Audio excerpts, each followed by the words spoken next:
मशरक़ वुस्ता के अंदर एक बड़ी खतरनाक और लंबी जंग हो रही है ईरान, अमेरिका और एक सहूनी रियासत की। ये सहूनी रियासत बेसिकली एक शैतानी रियासत है। तो इस जंग के दौरान हमें प्रोपेगेंडा भी बहुत ज्यादा देखने में मिल रहा है। ये आपके सामने एक खबर है, बेसिकली दो खबरें हैं जिनको मिला के लगाया गया है।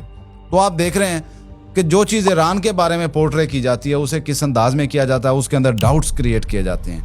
और जो सहूनी रियासत के बारे में बात की जाती है उसमें कंफर्म ईरान को मुर्द इल्जाम ठहराया जाता है। मैं आपको कुछ मिसालें ऐसी देता हूं जो हम गुज़िश्ता कई सालों से सुनते आ रहे हैं और हमें बेवकूफ बनाया जाता रहा है। कभी हम सुनते हैं कि ईरान न्यूक्लियर वेपन्स बना रहा है, चंद माह के अंदर अंदर न्यूक्लियर ब्रेकआउट हो जाएगा, 2 हफ्ते बाकी हैं, 2 हफ्ते बाद ईरान भी न्यूक्लियर पावर बन जाएगा, ईरान पूरे खित्ते के अंदर टेररिज्म फैला रहा है, हर प्रॉक्सी ईरान की है, जो भी अमेरिका को आंखें दिखा रहा है वो ईरान की प्रॉक्सी है। ईरान ऐसे मिसाइल तैयार कर रहा है जो सहूनी रियासत को, यूरोप को और अमेरिका के लिए भी खतरा है। ईरानी हुकूमत फौरी गिरने वाली है। ईरान के अंदर बड़ी बगावत हो रही है, लोग सड़कों पे निकल आए हैं। ईरान साइबर हमलों के जरिए दुनिया का बैंकिंग सिस्टम मफलूज कर रहा है। ईरान दुनिया के दूसरे ममालिक में शिया बगावत फैला रहा है। हर दहशतगर्द हमले के पीछे ईरान है। ईरान हर तरफ जंग शुरू कर देगा। ईरान के ड्रोन आलमी सिक्योरिटी के लिए सबसे बड़ा खतरा है। ईरान खुफिया एटमी हथियार बना चुका है, बस ऐलान बाकी है। ईरान जो मुज़ाकरात कर रहा है वो सिर्फ वक्त खरीद रहा है, उस दौरान वो अपना काम किए जा रहा है।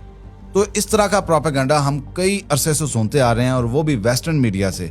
लेकिन हमारे लिए जो सबसे इंपॉर्टेंट चीज़ है कि जंग के दौरान जो न्यूज़ है वो भी एक हथियार के तौर पर इस्तेमाल होती है। मीडिया में जो बयानिया बनाया जाता है वो किसी ना किसी के मफाद के लिए होता है। इस तरह के अल्फाज इस्तेमाल किए जाते हैं कि एक खास किस्म की रायनामा हमवार की जाए। दुश्मन के लिए बड़े खौफनाक किस्म के अल्फाज लिखे जाते हैं, इत्तेहादी के लिए बड़े हमदर्द किस्म के अल्फाज इस्तेमाल किए जाते हैं। हजारों मिसालें ऐसी हैं जो हम वाशिंगटन पोस्ट, न्यूयॉर्क टाइम्स और बड़े बड़े न्यूज आउटलेट्स में देख रहे हैं। खबर के पीछे मफाद किसका है ये सोचने की चीज है, क्योंकि हर खबर में किसी ना किसी का मफाद होता है।